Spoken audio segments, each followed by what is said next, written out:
Bonjour à tous, j'espère que vous allez bien. En ce début de week-end, ou en tout cas fin de semaine, j'aimerais vous parler d'un site, d'un endroit qui s'appelle Héliomonde, qui a été créé dans les années 60, qui fait, enfin à l'époque, qui faisait 47 hectares à peu près. Vous pourrez lire exactement son histoire si vous allez sur Google, Internet, n'importe où, ou tout simplement aussi dans la ville de Saint-Chéron, où se situe donc Héliomonde. Un endroit fabuleux, nature, très convivial. Pourquoi ce podcast aujourd'hui? Parce que Héliomonde, c'est avant tout un centre naturisme, mais vraiment dévoué au naturisme, à la nature, sous toute sa splendeur. Et au fil des années, donc évidemment l'histoire d'Héliomonde, ça date pas d'aujourd'hui. Au début, c'était juste quelques petits chalets pour profiter de la nature. Par contre, je crois que c'était, d'après ce que j'ai lu en 63, ils ont quand même accueilli le congrès du naturisme. Donc c'était quand même pas un petit truc, quoi. Donc en 1963. Donc comme quoi c'était quand même très important. Ça faisait partie des centres les plus importants, parce qu'en Île-de-France, il n'y en avait pas, tout simplement. Et puis, ça faisait partie des débuts en France du naturisme, avec Montalivet, la Genèse aussi, je crois. Enfin, par rapport à ces années-là, bien sûr. Après, ça s'est beaucoup développé, comme on le sait. Et pourquoi donc en parler aujourd'hui plus spécialement? Parce que au fil des années, donc il y a eu des actionnaires, il y a eu les gens, les résidents du site qui font partie des actionnaires aussi. Puis petit à petit, la population vieillit, la population est vieillissante, s'en va, les petits-enfants, les enfants ne sont pas forcément intéressés pour reprendre les chalets, enfin, etc. Parce qu'il y en a qui ont acheté les chalets, qui vivaient à l'époque à l'année au chalet, parce que Héliomonde était ouvert toute l'année. Et au fil de ces saisons, ils ont créé une piscine, ils ont créé... moi, j'ai connu à l'époque où il y avait le sauna, où il y a encore le sauna, la piscine, enfin bon, et on pouvait donc camper, soit louer un petit bungalow, ou au tout début, je pense qu'on pouvait seulement camper. Au tout début, il y avait vraiment d'après ce qu'on m'a dit, il y avait vraiment des sanitaires sommaires, vraiment, c'était vraiment la nature, c'était les époques, les années 60, 70, puis au fil des années, bien sûr, ils ont aménagé tout ce qu'il fallait, les douches, les sanitaires, conformes, évidemment. Donc, et puis récemment, enfin, il y a déjà quelques années, ça a été plus ou moins racheté donc avec les résidents qui restaient et une autre société qui s'occupait très bien d'Héliomonde. Et puis là, il y a quoi? Il y a 2 ans, 3 ans, 4 ans, non, peut-être pas autant. Il y a un gros groupe, donc comme plein d'endroits malheureusement, à un moment donné, il faut quand même faire tourner le truc. S'il y a moins de monde, c'est un petit problème, parce qu'il faut que ça rentre, donc voilà, c'est comme tout. Il y a des charges à payer, il y a des taxes, il y a des charges.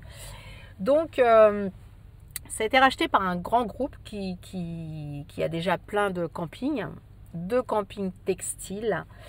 Et apparemment, alors ça, je ne sais pas exactement, est-ce qu'ils les avaient avant? Soit ils ont racheté également deux ou trois autres d'ailleurs, trois autres camping naturiste dans le centre de la France et dans sud-ouest de la France. Alors peut-être qu'ils les avaient déjà avant, ça je ne vais pas m'aventurer. En tout cas, ils les ont aussi maintenant avec Héliomonde. Et puis on voyait les résidents qui restent, qui sont là depuis le début, pour certains s'inquiéter. Ils se disaient ouais, apparemment ça va passer au textile. Alors à l'époque... on avait le droit d'y aller qu'à la journée, payer à la journée, au lieu de obligatoirement de camper. Et puis finalement, après, on ne pouvait plus y aller à la journée. Il fallait obligatoirement prendre, je crois même que c'était minimum 2 nuits ou 3 nuits. Bon, ça a changé, après c'était 2 nuits. Et puis ils ont refait les entrées à la journée depuis peu d'ailleurs. Et puis là tout simplement pour finir le septembre, pour finir... on va dire qu'il fait pas trop froid encore, donc je m'intéresse pour faire une réservation à Héliomonde. Et qu'est-ce que je vois?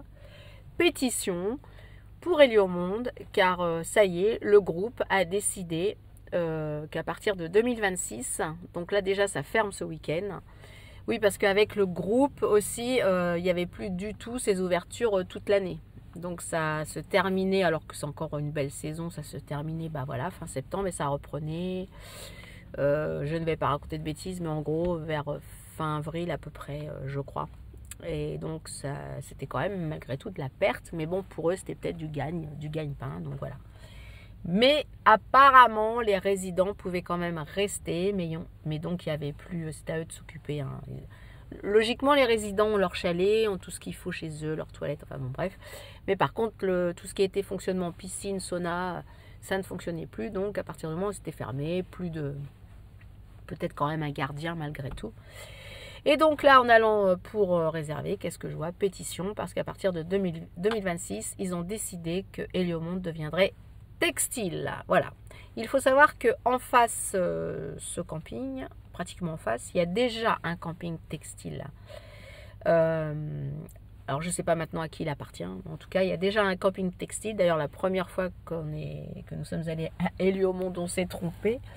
On est allé à l'autre. Bon, heureusement, on n'est pas resté. Tout de suite, on a vu qu'il y avait une petite erreur. Donc, voilà.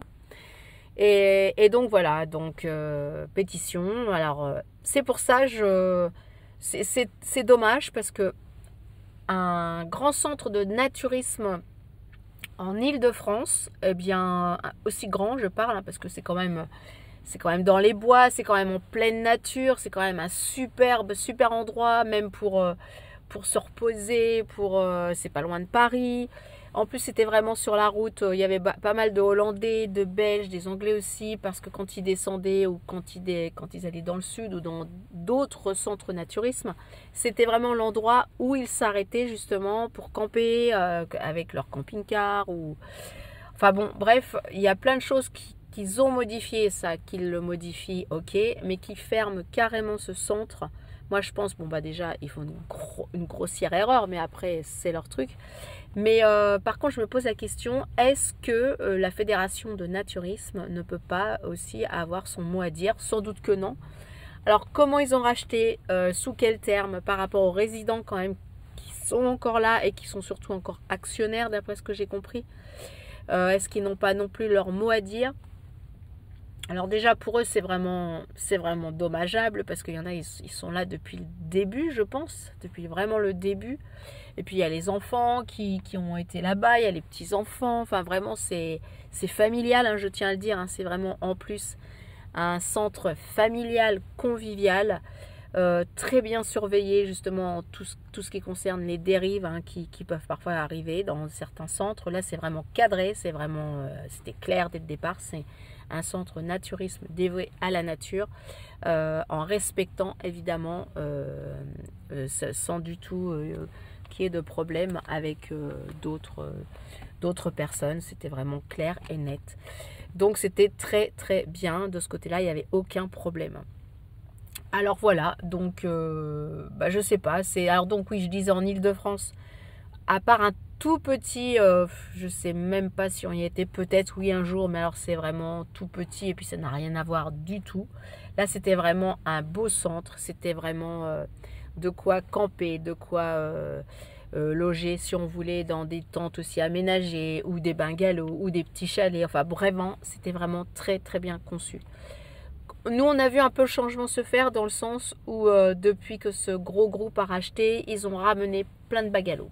Bon, ils ont aménagé, c'est très bien, ils ont refait plein de...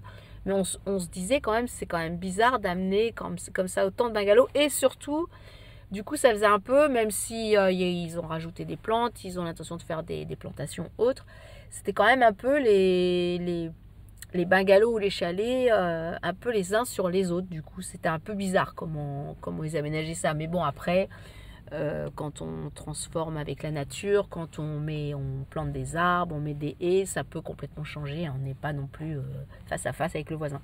Mais c'était un petit peu bizarre parce que du coup, il y avait un petit peu moins de place pour le camping, parce que le camping c'était quand même assez important.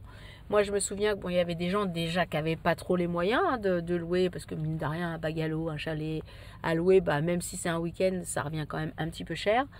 Il y avait un petit peu moins de place déjà pour les tentes, alors que l'esprit du camping aussi, c'est avant tout c'est camper quoi. Enfin c'est sympa d'avoir jeune ou pas jeune, hein, c'est quand même sympa d'aller planter sa tente et d'être vraiment là du coup en pleine nature et dormir vraiment en pleine nature. Donc là il y avait déjà un petit peu moins de place. Il y avait aussi justement souvent les Hollandais qui descendaient, parce que ça leur coûtait quand même cher je pense de descendre et de louer des bungalows ou des chalets. Donc à l'époque ils avaient des grands camping-cars ou même des gros vannes, enfin pas des gros vannes, mais à l'époque des Volkswagen aménagés. Et bah voilà, ils dormaient là et puis c'était vraiment, il y avait de la place quoi. Il y avait de la place pour tout le monde et sans gêner qui que ce soit. Et alors là, il y a beaucoup moins de place pour les tentes. Alors je crois même que je me demande si je pense que les caravanes, les camping-cars doivent quand même pouvoir encore venir, mais d'après ce que j'ai vu la dernière fois, c'est quand même beaucoup moins de place. Et puis les tentes, c'est vrai, elles sont vraiment au bout, enfin à l'entrée, mais au bout. Mais bon, ça encore, à la limite, c'est pas grave si on peut encore camper. Donc voilà, il y a vraiment eu beaucoup de changements. Le point positif, c'est qu'il y a toujours eu un petit resto, bar où ils organisaient des soirées régulièrement l'été. Il y a eu vraiment plein de soirées, je me rappelle, quand on y allait des fois en juillet. On n'avait pas trop de sous pour aller en vacances, et ben on allait aller au monde, c'était sympa, on retrouvait. C'était vraiment un mélange sympa pour très ludique, très sympa. Il y avait souvent des soirées d'organiser, donc déjà un restaurant, un petit bar. Le point positif, c'est qu'ils ont gardé cet esprit-là de faire une fête le samedi soir, même à thème, déguisé, pas déguisé, même des thèmes au niveau restauration, et un très bon restaurant avec, alors là, des gens compétents, vraiment au niveau restauration, là vraiment, même avant, mais alors là encore plus professionnel, très sympa et très convivial. Ça, c'est vraiment le gros point positif à retenir. C'est vrai qu'ils ont aménagé, alors un gros truc, hein, spécialement pour les enfants, mais maintenant on commence à comprendre aussi pourquoi, qui ont dû leur coûter une fortune, même si c'est un gros groupe.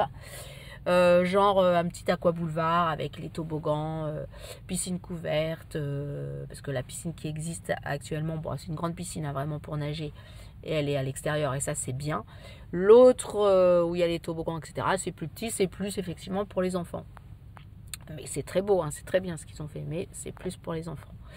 Et donc là, effectivement, on comprenait pas trop pourquoi ils avaient vraiment mis ça, parce que des enfants, il y en a, mais c'était pas non plus, c'est pas comme Aqua Boulevard, hein, c'était pas la priorité, on va dire. C'était, il y avait des terrains de tennis pour jouer au tennis.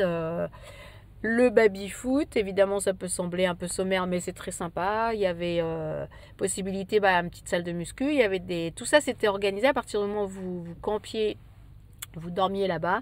Vous aviez le droit, c'était gratuit, ça faisait partie du prix. Au tennis, aller faire les cours de gym, la muscu, il y a une petite salle de muscu, le sauna, tout ça c'était compris, la piscine. Et donc même pour les enfants, de jouer au tennis, hein, c'était super. Et puis comme c'est vraiment la nature, il y avait un autre coin où on pouvait...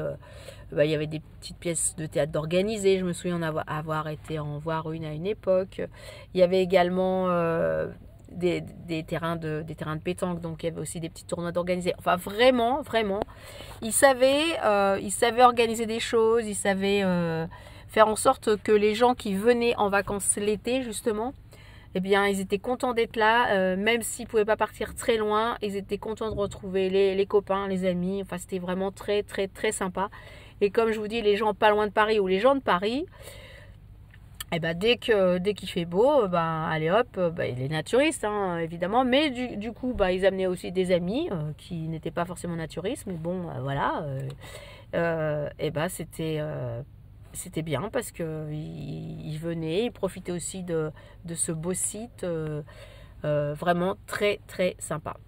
Donc voilà, c'est très embêtant pour cet endroit, parce que évidemment c'est clair que si ça devient textile, plein de gens n'iront plus, parce que ça change tout, ça change évidemment tout.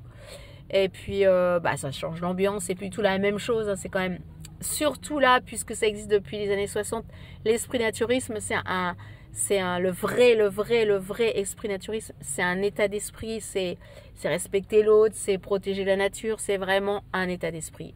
Et que ça parte et que ça disparaisse, c'est vraiment très très dommage. J'espère vraiment que cette pétition, elle marchera. J'espère vraiment qu'ils vont changer d'avis. Je pense que c'est mal engagé.